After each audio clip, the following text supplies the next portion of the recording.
నమస్తే, welcome to cube TV. నేను మీ anchor Charmi. ఈ రోజు మనతో పాటు ప్రస్తుతం ప్రముఖ జ్యోతిష్య వాస్తు పండితులు, పంచాంగకర్త, బ్రహ్మశ్రీ డాక్టర్ నాయకంటి మల్లికార్జున శర్మ గురూజీ గారు ఉన్నారు. మరి ఈ రోజు పంచాంగ శ్రవణంలో మనం ఈ క్రోధినామ సంవత్సరంలో అన్ని రంగాల వారికి ఎలా ఉండబోతుంది, వాటి గల ఫలితాలు ఎలా ఉంటాయని గురుగారి మాటలో తెలుసుకుందాం. నమస్కారం గురుగారు. నమస్కారం. గురుగారు, మరి క్రోధినామ సంవత్సరంలో పంచాంగ శ్రవణంలో అన్ని రంగాల వారికి ఎలా ఉండబోతుంది? తప్పకుండా అమ్మా. ఓం శ్రీ గురుభ్యో నమః. వాగర్ధాయ సంప్రోక్తో వాగర్ధ ప్రతిపత్తే జగతో పితరో వందే పార్వతీ పరమేశ్వరో వ్యాసాయ విష్ణురూపాయ వ్యాసరూపాయ విష్ణవే నమో వై బ్రహ్మనిధి వాసిష్ఠాయ నమో నమః. గురు బ్రహ్మ గురు విష్ణు గురుదేవో మహేశ్వర గురు సాక్షాత్ పరబ్రహ్మ తస్మై శ్రీ గురవే నమః. ఓం శ్రీ మాత్రే నమః. పంచాంగ శ్రవణం తిథి, వారము, నక్షత్రము, యోగము, కరణంతో కూడిన దాన్ని పంచాంగం అంటారు. 5 అంగాలతో ఏర్పడిన దాన్నే పంచాంగం అంటాం. అంటే ఏదైతే భూత భవిష్యత్తు వర్తమాన కాలాలు తెలిపేదాన్నే పంచాంగం అంటారు. అంటే ఖగోళ విజ్ఞానం ప్రకారంగా అంతరిక్షంలో ఏదైతే మనం తిథిని, వారాన్ని, నక్షత్రాన్ని, యోగాన్ని, కరణాన్ని లెక్క వేసి మరి జీవితంలో ఉండే సత్యాలను, భూత భవిష్యత్తు వర్తమానాన్ని, వ్యవసాయాన్ని, పంటలు, ప్రజల యొక్క జీవన స్థితులు, మార్గాలు, ఆలోచనలు, గ్రహస్థితులు ఉండటం, అలానే భూకంపాలు, వరదలు, అలానే గాలులు, ఇవన్నీ కూడా ఎలా ఉంటుంది, వర్షపాతం ఎలా ఉంటుంది, ఇవన్నీ కూడా చెప్పగలిగిన జ్యోతిష్శాస్త్రంలో ఒక భాగం పంచాంగం. ఈ పంచాంగంలో మనం పంచాంగ శ్రవణంలో శ్రీకళ్యాణ గుణాహ రిపుహరం దుస్వప్న దోషాపహం గంగాస్థాన విశేష పుణ్యఫలదం గోదాన తుల్యం నృణానాం అంటారు. అంటే ఆయుర్వృద్ధి ఉత్తమం, శుభకరం, సంతాన సంపత్ప్రదం, నానాకర్మ సుసాధనం, పంచాంగ మాకర్ణ్యతాం అంటారు. అంటే పంచాంగ శ్రవణం చేయటం వల్ల దుస్వప్నాలు తొలగిపోతాయి, శత్రువులను జయించవచ్చు, గంగాస్థాన విశేష పుణ్యఫలం అనేది లభిస్తుంది. అంటే పంచాంగ శ్రవణం చేసిన వాళ్ళకి, అంటే పంచాంగం చెప్పే వాళ్ళకి, ఆ పంచాంగం విషయాలు విన్న వాళ్ళకు కూడా గంగాస్థానం చేసినంత పుణ్యఫలదం లభిస్తుందని శాస్త్రవచనం. అలానే గోదాన తుల్యం నృణానాం అంటారు. మనం గోవు దానం చేస్తాం, గోదానం, అంత ఫలితం వస్తుంది పంచాంగ వినటం వల్ల అని. అలానే ఆయుర్వృద్ధి ఉత్తమం, అంటే ఆయుష్ పెరుగుతుంది. అంటే ఆయుర్వృద్ధి ఉత్తమం, శుభకరం, సంతాన సంపత్ప్రదం, అంటే సంతానం కలుగుతుంది, సంపత్ప్రదం అవుతుంది. నానాకర్మ సుసాధనం పంచాంగ, అంటే నానాకర్మ సుసాధనం సముచితం పంచాంగ మాకర్ణ్యతం అంటారు. అంటే వివిధ కర్మలన్నీ కూడా తొలగిపోతాయి పంచాంగం చెప్పిన వాళ్ళకి, పంచాంగం విన్న వాళ్ళకు కూడా అలాంటివన్నీ కూడా మంచి సుఫలితాలు జరుగుతాయని శాస్త్రంలో చెప్పారు. అన్ని రకాల దానాలు, మనం షోడశ దానాలు చేస్తుంటారు, అంటే గో భూ తిల హిరణ్య దానాలని, అలాంటి దానాలతో సమానంగా ఉంటుంది పంచాంగ శ్రవణం చేసిన వాళ్ళకి. అంటే శ్రవణము అంటే ఇక్కడ వినటము అని అర్థం, విన్న వాళ్ళకు కూడా, చేసిన వాళ్ళకు కూడా. అలాగా క్రోధినామ సంవత్సరం అంటే కలియుగ ప్రథమ పాదంలో 5125వ ప్రభవాది సత్య సంవత్సరాల్లో 38వ నామ సంవత్సరం శ్రీ క్రోధినామ సంవత్సరం. శ్రీ క్రోధినామ సంవత్సరం అంటే క్రోధ అస్యాస్థితి క్రోధి అంటారు. అంటే ఏంటంటే కోపతాపాలని, గర్వమును కలిగించున్నది క్రోధినామ సంవత్సరం. ఈ క్రోధినామ సంవత్సరానికి అధిదేవత అజిరా ప్రభు అంటారు. అను నామధేయంతో కలిగిన అగ్ని భగవానుడు సంబంధించిన నామ సంవత్సరమే క్రోధినామ సంవత్సరం. ఈ క్రోధినామ సంవత్సరం 12 మాసాలతోటి 355 రోజులతో పాటు ఉన్న నామ సంవత్సరం క్రోధినామ సంవత్సరం. ఈ క్రోధినామ సంవత్సరం మనకి మంగళవారం కావటం, ఏప్రిల్ 9వ తారీఖున రాజు కుజుడు కావటం, అలానే మంత్రి శని కావటం. అంటే నవనాయకుల ఫలితాల్లో ముందుగా వెళితే ఈ సంవత్సరంగా 2 తూముల వర్షము, 1 తూము గాలి అనేది ఒకటి ఉంటుంది. ఈ క్రోధినామ సంవత్సరం క్రోధంతో కూడిన ప్రజలు మధ్య తారతమ్యాలతో తొందరపడి అన్ని విషయాలు బహిరంగంగా చెప్పే క్రోధము కలిగిన నామ సంవత్సరం క్రోధినామ సంవత్సరం. ఈ క్రోధినామ సంవత్సరంలో సర్వ ఆదాయం అనేది 56, ప్రజలందరికీ జనులకి సర్వ వ్యయం అనేది 62గా ఉంటుంది. ఇక్కడ మేష వృశ్చిక రాశులు అందరికీ కూడా రకరకాల రాశుల వాళ్ళకి ఏ విధంగా ఉండబోతుందో మనం చూస్తే, మేష వృశ్చిక రాశుల్లో జన్మించిన వాళ్ళకి 8 ఆదాయం 14 ఖర్చు, వృషభ తుల రాశుల్లో జన్మించిన వాళ్ళకి 2 ఆదాయం 8 ఖర్చు, మిథున కర్కాటక రాశుల్లో జన్మించిన వాళ్ళకి 5 ఆదాయం 5 ఖర్చు, అలానే ధనస్సు మీనరాశుల్లో జన్మించిన వాళ్ళకి 11 ఆదాయం 5 ఖర్చుగా ఉంటాం. మకర కుంభాల్లో జన్మించిన వాళ్ళకి 14 ఆదాయం 14 ఖర్చు. కర్కాటక రాశిలో జన్మించిన వ్యక్తులకి 14 ఆదాయం 2 ఖర్చు.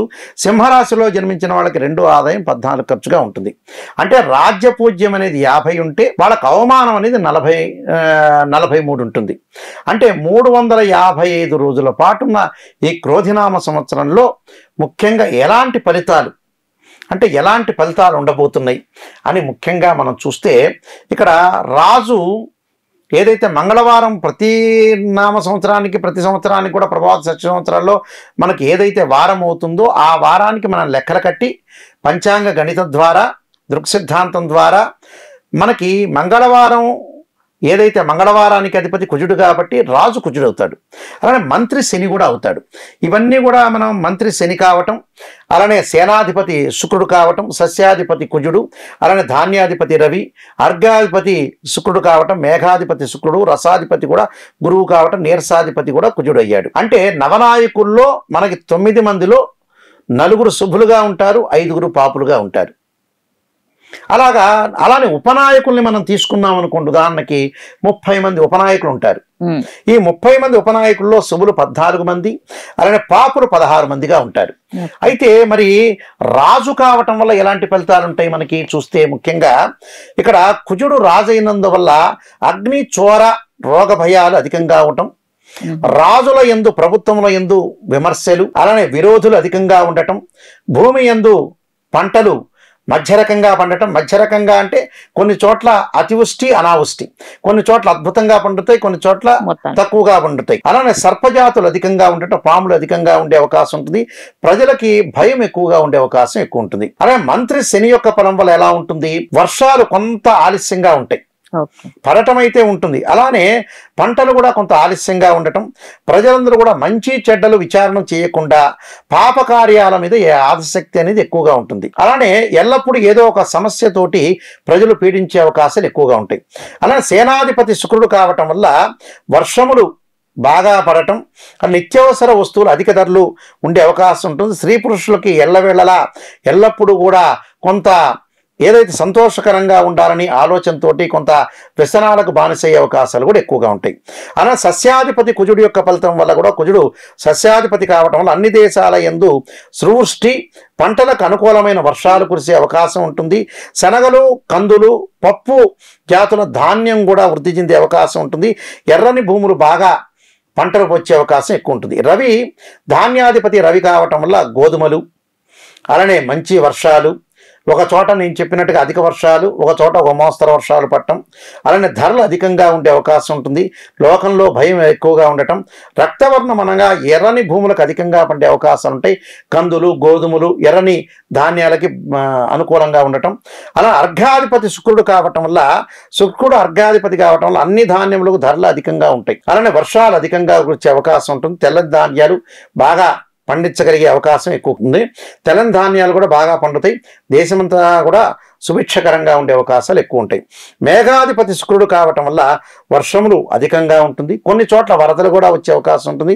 ఇబ్బందులు, పంటలకి అనుకూలంగా వర్షాలు కురవటం, అలానే పంటలు బాగా పండటం, అలానే గోవులు ఎక్కువగా పాలనిచ్చుట, అలానే పాడి పంటలు సమృద్ధికరంగా ఉండే అవకాశాలు ఎక్కువ ఉంటాయి. అలానే రసాధిపతి గురువు వల్ల పంటలు బాగా పండటం, వర్షాలు దేశమంతటా కురిసే అవకాశం, వృక్షజాతులు మామిడి, సపోటా మొదలగు పరజాతులు అధికంగా ఉండటం, పండ్లు కాయలు అధికంగా దిగుబడి కలిగి ఉండటం, ప్రజలందరూ కూడా ఆరోగ్యవంతంగా ఉండే అవకాశాలు ఎక్కువ ఉంటాయి. అంటే దేశమంతా కూడా సుభిక్షంగా ఉండే అవకాశం ఉంటుంది. అలానే నీరసాధిపతి కుజుడు కావటం వల్ల కూడా కస్తూరి, రాగి, చందనం, పగడం, బంగారం, అగరు, కుంకుమ పువ్వు, జవ్వాది మొదలగు ఎర్రని రంగుల వస్తువులు అధికంగా ఉండే అవకాశం అనేది ఎక్కువగా ఉంది. అంటే ఇవన్నీ కూడా నవనాయకుల యొక్క ఫలితాలు అని అర్థం. అలానే ఇక్కడ వర్షపాతానికి చూసుకుంటే 10 భాగములు సముద్రం మీదను, 7 భాగాలు పర్వతం మీదను, 2 భాగాలు భూమి మీదను వర్షించే అవకాశాలు బాగా ఎక్కువగా ఉంటాయి. అందువల్ల ఇక్కడ పశుపాలకుడు కూడా యముడయ్యాడు, అలానే శ్రీకృష్ణుడు. అంటే పశువులకి కొద్దిగా అనారోగ్య సమస్యలు వచ్చే అవకాశం ఉంటుంది, కానీ క్షేమంగా చక్కగా పాలిచ్చే అవకాశం ఉంటుంది. పాడి పంటలు వృద్ధి చెందే అవకాశం ఉంటుంది. తెల్లని భూములు, గోధుమ రంగు కలిగిన ధాన్య జాతులు పండే అవకాశాలు ఎక్కువగా ఉంటాయి. అయితే క్రోధినామ సంవత్సరంలో క్రోధి అనే మేఘం అంటే అధ మేఘ వర్షోత్పత్తి బల అంటారు. అంటే క్రోధినామ సంవత్సరం వరుణ అనే పేరు గల మేఘము మేరు పర్వతం నైరుతి భాగం ఉత్పత్తి కావటం వల్ల మహాఘోరము మహాఘాతము మహాభీకరమైన గాలులు తోడిన వర్షాలు దేశమంతటా కూడా కొంచెం వర్షాలు ఎక్కువగా వచ్చే అవకాశం అనేది ఎక్కువగా ఉంటుంది. దానితో పాటు మకర సంక్రాంతి పుణ్యఫలం అంటారు. ఇక్కడ మకర సంక్రాంతి వల్ల కూడా తర్వాత రోజులో మహోదర అనే నామంతో మకర సంక్రాంతి పుణ్య పురుషుడు అంటే మకర సంక్రాంతి పుణ్య పురుషుడు రావటం వల్ల సస్య వృద్ధి క్షేమము ఆరోగ్యము సుభిక్ష కలగటం. అలానే శనివారం కావటం వల్ల అల్ప వర్షం అనేది కొద్ది వర్షం అనేది ఆ రోజు ఉంటుంది. అలానే ప్రజలు ప్రత్యబ్ధ యోగ పంచాంగ ఫలితం వల్ల జ్యేష్ఠ శుద్ధి అంటే జ్యేష్ఠ మాసం శుద్ధి ప్రతి శుక్రవార ఫలం వల్ల ప్రజలకు సుభిక్షము ఆరోగ్యము సుఖము కలగటం చక్కని వర్షాలు అన్ని దేశాల యందు పంటలు వృద్ధి పొందే అవకాశం ఉంటుంది. అంటే ప్రత్యబ్ధ యోగ పంచక ఫలంలో ఆషాఢ శుద్ధ పంచమి గురువారం కావటం సుభిక్షము పశువులు తృణ సమృద్ధి కలిగి ఉండటం. ఆషాఢ శుద్ధ నవమి స్వాతి నక్షత్రం యొక్క ఫలం వల్ల అధిక వర్షాలు వర్షించి భూములు పండే అవకాశం ఉంటుంది. ఆషాఢ బహుళ ఏకాదశి రోహిణి నక్షత్రం వల్ల సర్వధాన్య వృద్ధి సృష్టి పుష్య బహుళ అమావాస్య బుధవారం వల్ల జనవృద్ధి జరిగే అవకాశం ఎక్కువ ఉంటుంది. ఆరుద్ర ప్రవేశ కాలం వల్ల కూడా మరి వృద్ధి అంటే ధరలు ఎక్కువగా ఉండటం అలానే క్షేమము సుభిక్షంగా ఉండటం అంతా కూడా వర్షాభావం మంచిగా పడే అవకాశాలు ఎక్కువ ఉంటాయి. అయితే మౌఢ్యం నిర్ణయానికి వస్తే మనకి క్రోధినామ సంవత్సరంలో ముఖ్యంగా క్రోధినామ సంవత్సరం చైత్ర బహుళ చవితి ఆదివారం ఉదయం 7:35 నుంచి ఆషాఢ శుద్ధ పంచమి గురువారం ఉదయం 8:30 వరకు కూడా మౌఢ్యమిని శుక్రమౌఢ్యం అంటారు.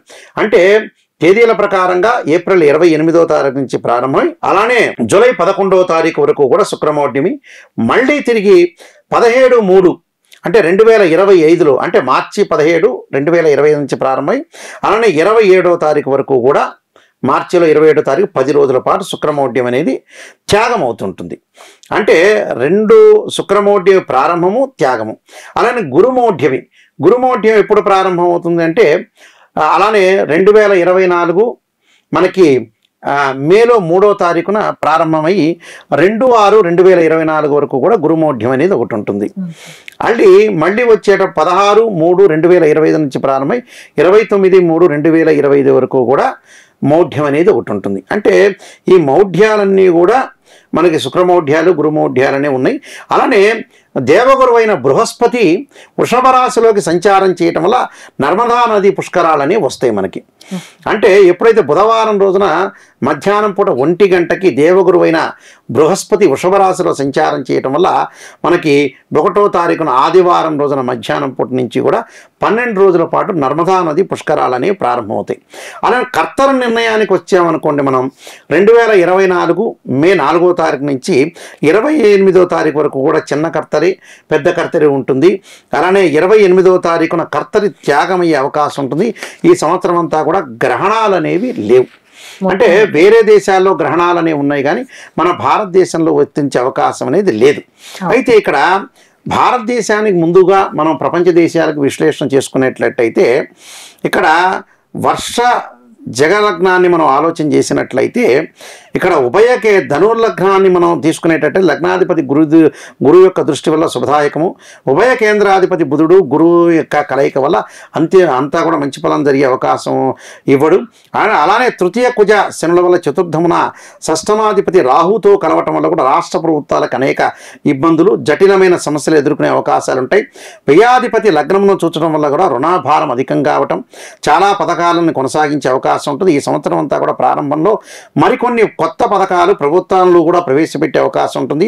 కొంత ప్రజా వ్యతిరేకత తప్పదు. ధరల యొక్క నియంత్రించలేకుండా ఉండటం కొన్ని అలానే విద్యుత్ ఛార్జీలు పెరిగే అవకాశాలు ఉండటం స్త్రీలకు రక్షణ తక్కువగా ఉండటం ప్రముఖ రాజకీయ నాయకులకి పదవీ గండాలు కలిగే అవకాశం ఉంటుంది. రవాణా శాఖల యందు కూడా అభివృద్ధి శూన్యంగా ఉంటుంది. ఆ రంగము నష్టములకి చవి చూడవలసిన అవసరం అనేది ఉంటుంది. రోడ్డు రవాణా శాఖల యందు అభివృద్ధి ఆశాజనకంగా ఉండబోదు. అక్టోబర్ మధ్యాల్లో అంటే ఆగస్టు మాసంలో కానీ అక్టోబర్ మాసాల్లో కానీ విషజ్వరాలు కొంత ఆరోగ్యపరంగా ప్రజలు అప్రమత్తంగా ఉండాలి. అలానే చాలా జిల్లాల్లో కూడా కొంచెం కక్షపూరితంగా ఉండే అవకాశం ఉంటుంది. కొంత జాగ్రత్తగా అల్లర్లు అవన్నీ కూడా జరగకుండా జాగ్రత్తగా ఉండాలి. అలానే కొన్ని కంపెనీలు దివాలా తీసే అవకాశం ఉంటుంది. విద్యారంగమున ఆశించినంత అభివృద్ధి అనేది కొంచెం తక్కువగా ఉంటుంది. కానీ విద్యా విషయాల్లో కొంత మెరుగైన ఫలితాలు తీసుకురావాల్సిన అవసరం ఉంది, ప్రభుత్వాలకు అవసరం ఉంటుంది. ప్రభుత్వ పాఠశాలలు కొంత అనుకూలంగా ఉండే అవకాశం ఉంటుంది. ఆగస్టు తర్వాత కొన్ని ప్రాజెక్టుల్లో మంచి జోరు సాగించే అవకాశం ఉంటుంది. ఏప్రిల్ మే నెలలో కూడా విశేషమైన ఫలితాలు వచ్చే అవకాశం అనేది ఎక్కువగా ఉంటుంది. అలానే కొంత మంచి చెడుల యొక్క మిశ్రమం అనేది బాగా ఎక్కువగా రావటం, అలానే ప్రభుత్వం కొంత ఆధీనంలో కొన్ని విషయాలని వెళ్ళిపోవటం, ఒకటి విద్యుత్ రంగంలో కొంత చాలా ఇబ్బందులు, భూ వివాదాలు అధికంగా ఉండే అవకాశం ఉంటుంది. ప్రభుత్వ వైద్య కళాశాలందు కొంత అవినీతి విషయంలో కొంత జాగ్రత్త, అప్రమత్తంగా ఉండాలి. ప్రజల అనారోగ్య విషయంలో అనుకూలంగా మార్చుకునే సంస్థలు కొంత ఇబ్బంది కలిగే అవకాశం ఉంటుంది, అంటే హాస్పిటల్స్ లాంటివి.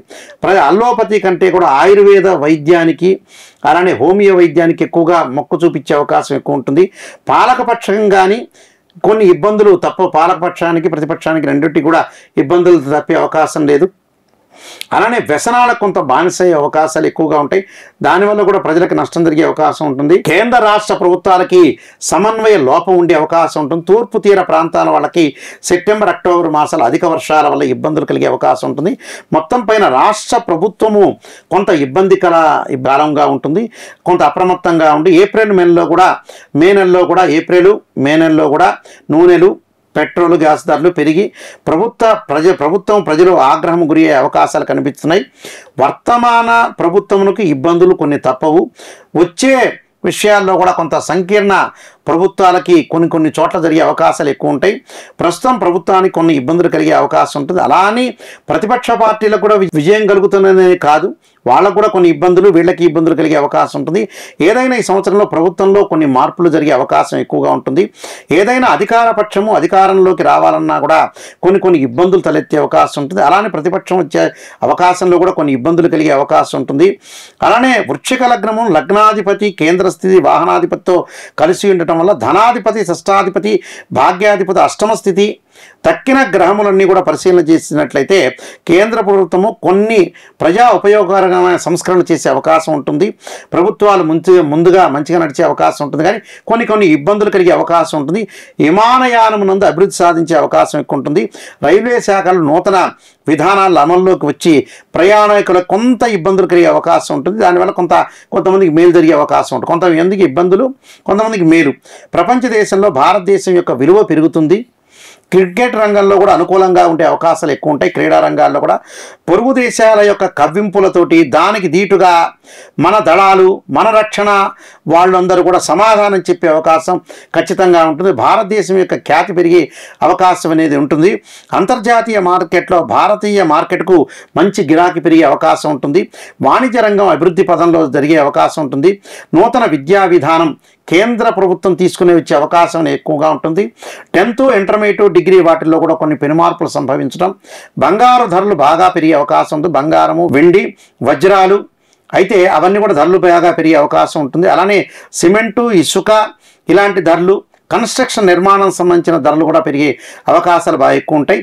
ఈశాన్య రాష్ట్ర మూలాన వరదల భయం అనేది ఉంటుంది. పశ్చిమ భారతదేశంలో భూకంపాది ప్రకృతి వైపరీత్యాలు కలిగే అవకాశం అనేది ఎక్కువగా ఉంటుంది. కాబట్టి పశ్చిమ రాష్ట్రాల యందు పేరెన్నికన్న రైలు ప్రమాదాలు కూడా కొన్ని సూచనలు కలవు. కాబట్టి కొంతమంది రాజకీయ ప్రముఖులకు కానీ అలానే రక్షణ రంగం వాళ్ళు కానీ కొంత ఆరోగ్యపరంగా కానీ ప్రమాదాల విషయంలో కూడా కొంత జాగ్రత్తగా ఉండాలి. వాయు మార్గాన కూడా కొన్ని ప్రమాదాలు కలిగే అవకాశం ఎక్కువ ఉంటుంది. అలానే కొన్ని విషయాల్లో అప్రమత్తంగా ఉండాలి. ఏదైనా సరే భారతదేశం విషయంలో కొంత రక్షణగా ఉండాలి. అలానే కొంత మిలిటరీ కానీ రక్షణ శాఖ కానీ తీవ్రవాదుల వల్ల కానీ కొంత విషయంలో కానీ అజాగ్రత్తగా ఉండకుండా జాగ్రత్తగా ఉండటం చాలా మంచిది. పుణ్యక్షేత్రాల అభివృద్ధి, మన దేశంలో ఆధ్యాత్మిక కార్యక్రమాలు ఎక్కువగా జరిగే అవకాశాలు ఎక్కువగా ఉంటాయి.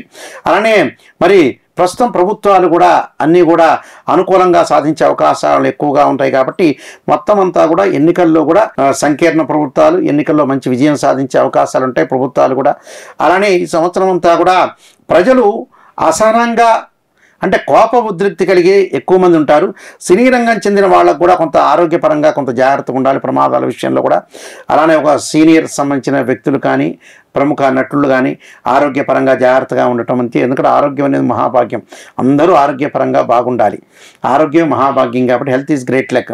ఆరోగ్యపరంగా బాగుండాలి. దేశ ప్రజలందరూ కూడా ఆయురారోగ్య ఐశ్వర్యాలతో ఉండాలి. ఖచ్చితంగా ఉంటే మనకంతా కూడా మంచి జరుగుతుందని శాస్త్రంలో చెప్పబడింది. కాబట్టి స్వస్తిస్తి ప్రజాపరి పరిపాలయంతాం న్యాయేన మార్గేణ మహీమహిషాం గోబ్రాహ్మణేభ్యः శుభం భవతు లోకా సమస్తా సుఖినో భవంతు.